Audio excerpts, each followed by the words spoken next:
What's going on, YouTube? How you doing? How you doing? Take you back with this video right here.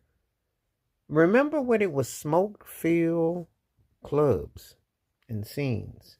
Um, do you miss those days, or do you like it without the smoke? And people vape now on the outside, but do you notice a change with your clothes, the way you breathe, the way you feel, or did you miss and if you were part of that culture, do you think that it should have been without the smoke to begin with? Let's talk about it. Um, I want to say the best way I can describe this is a fact. The 90s and 00s were very much part of my of going to the club situation, especially the 90s part. And it was a trip because it was smoke and it was everywhere. It's like you couldn't avoid it. And I think they outlawed it, like it was years later. It was a trip because it's like it used to be so infuriating to have all that stuff in your clothes and your hair, and you're catching all that. And I always thought, like, wow, what a waste of a good time that you had to incorporate everything else that could impede on what you were doing.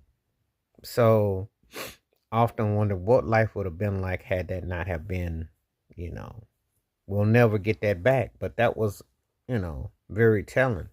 What would have gone to a sports bar or pub or something to watch a game or something without people smoking and everything, because a lot of that was just commonplace. And then they had the designated areas for where you could and areas where you couldn't.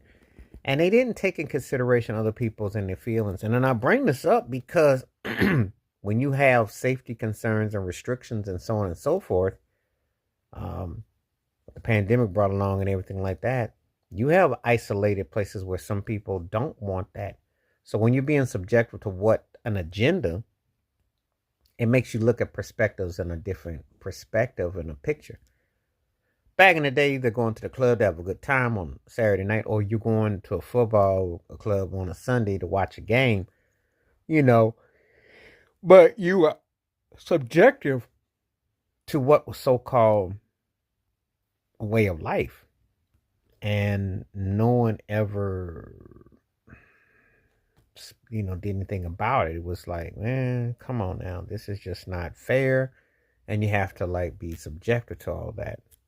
So made me think about that, because there's a generation of people come along who will never experience that, and then have to breathe in all that and digest all that, to be